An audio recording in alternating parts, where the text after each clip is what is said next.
Today's news. Results of TV and radio monitoring of parliamentary elections unveiled. Journalists continue hunger strike.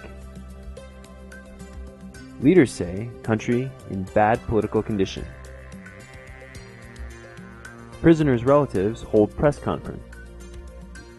Former employee's lawsuit against Azerbaijan state TV channel dismissed.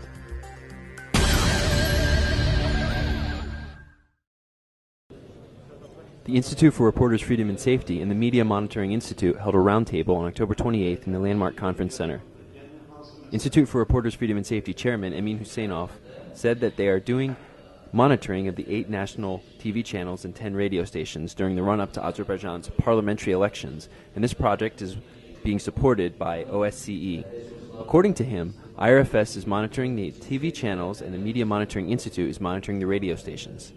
The duration of the project is 40 days, 28th of September to the 7th of November, covering the run-up to the elections. The official 23-day pre-election campaign period starts on October 15th, but the monitoring commenced on September 28th, he said.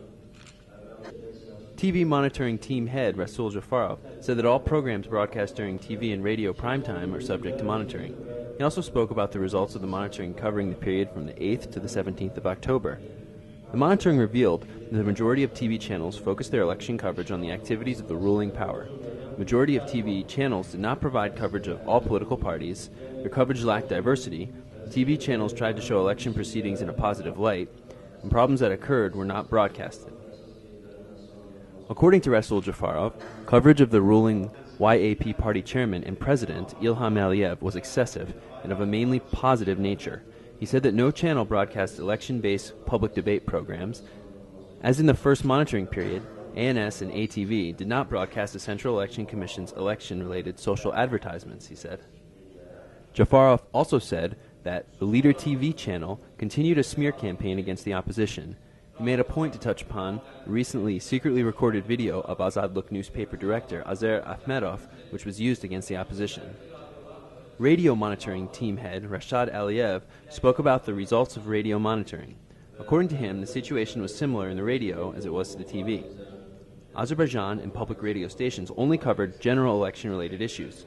Public radio allocated neither paid nor free airtime for candidates. None of the radio stations broadcasted talk shows, educational programs, or public debates that focused on the elections. Azerbaijani radio propagated activities of the YAP and its leaders. Aliyev noted that private channels also covered general election issues, which mainly focused on CEC activities. NGOs, international organizations, diplomatic corps, and mass media representatives attended the event. After the announcement of the results, discussions commenced. Public TV representative Tahir Mahmedov said that his channel allocates 14 hours of airtime each week for pre-election campaign. Commenting on the extensive coverage of Ilham Aliyev's political activities, said that this cannot be claimed to be in support of the ruling party, as the stories had nothing to do with the elections. The head of the Parliament's press service, Akif Nasirov, claimed that the notes on the high coverage. The head of the Parliament's press service, Akif Nasirov, claimed that the notes on the coverage of high-ranking officials' activities were groundless. However, the parliamentary candidates, commentators, NGO representatives, and journalists in attendance stated that the monitoring results reflected the truth.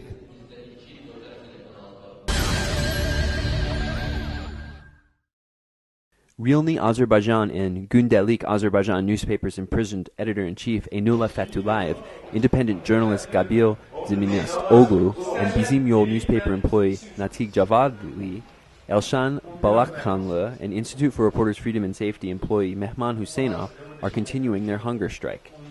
Enula Fatullayev has been continuing his hunger strike in the Baku Investigative Prison since the 19th of October. The demand of the action is that the decision issued by the European Court of Human Rights on April 22nd about Enula Fatullayev and upheld on the 4th of October be executed. The decision read that Enula Fatullayev should be released and 27,822 euros should be paid in compensation. Enula Fatullayev was sentenced to 2.5 years in prison by the Gardok District Court in July. The court charged the journalist with possession of narcotics. Journalists appealed the decision. In 2007, Enula Fatullayev, editor-in-chief of Realni Azerbaijan and Gündelik Azerbaijan newspapers, was sentenced to 8.5 years in jail for threatening terrorism, among other charges. However, the European Court of Human Rights issued a final ruling for his innocence and has demanded his immediate release. The Azerbaijani government has refused to release him.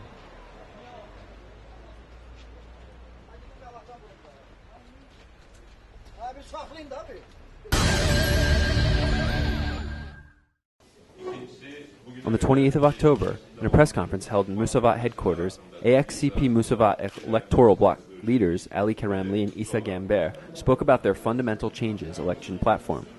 The country is in such a bad condition as a result of the government policy that it is not possible to achieve anything by local changes, and serious reforms are needed in all areas, said the Musavat leader. The Musavat leader also said he has grave information about the rampant falsifications which are being prepared by the government in the current parliamentary elections. According to him, the groups are prepared to implement what he calls a merry-go-round operation, in which the same people will participate in the voting process repeatedly on election day. These people will be ordered to wear different clothes each time they return to vote in the elections. The government wants to prove that various people participate in elections. Identification cards are taken from the voters in advance. There is need for reform in all spheres in order to take the country out of its dire situation and create this platform as a result of the real difficult political situation. There is need for reforms in all spheres in order to take the country out of its dire situation, and the creation of this platform is a result of a real difficult political situation. Corruption, bribery, and monopolies are part of the existing government, and it is not possible to take the country out of this situation without fundamental changes, said Ali Karamli in talking about the platform of the bloc. Karamli mentioned that the current election situation is worse than it was in the 2005 elections. The AXCP chairman said that in the 2005 election period, parties had time on the air as blocs. The parties and electoral blocs are deprived of such chances in these elections. Karamli mentioned that although the opposition possesses 40% of the candidates, the government will falsify the results in order to attain a majority. Ali Karamli also noted that there is no freedom of assembly during part which these elections are taking place, and the meetings with voters are limited. This will be the most violated election by the Aliyevs, said Ali Karamli, evaluating the election perspective. On October 28th, in the media center, close relatives of the imprisoned Said Dadashbaylı and other imprisoned people held a press conference. Gatiba Dadashbaylı stressed that all of the 10 imprisoned people, including her son, work in foreign companies, know foreign languages, are literate people, and the accusations are groundless, false, and fictitious. One of the accusations was that photos of the Baku-Tbilisi-Ceyhan pipeline were taken and given to Iran.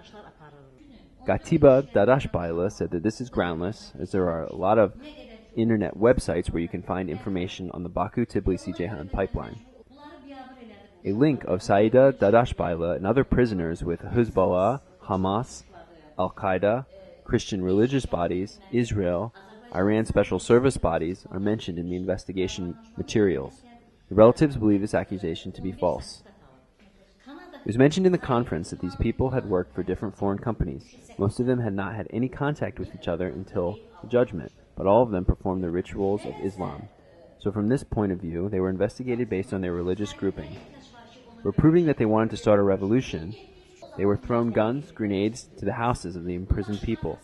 The relatives of the sentenced people said that they met representatives of foreign countries' embassies, international bodies, but there were not any positive results. Ganimat Zahid, candidate of the number 17 Yasamal election constituency, considers these young people innocent and said that this issue plays an important role in the public opinion. He believes that the government felt a public danger from these young people and arrested them. He called these arrests harmlessness measures.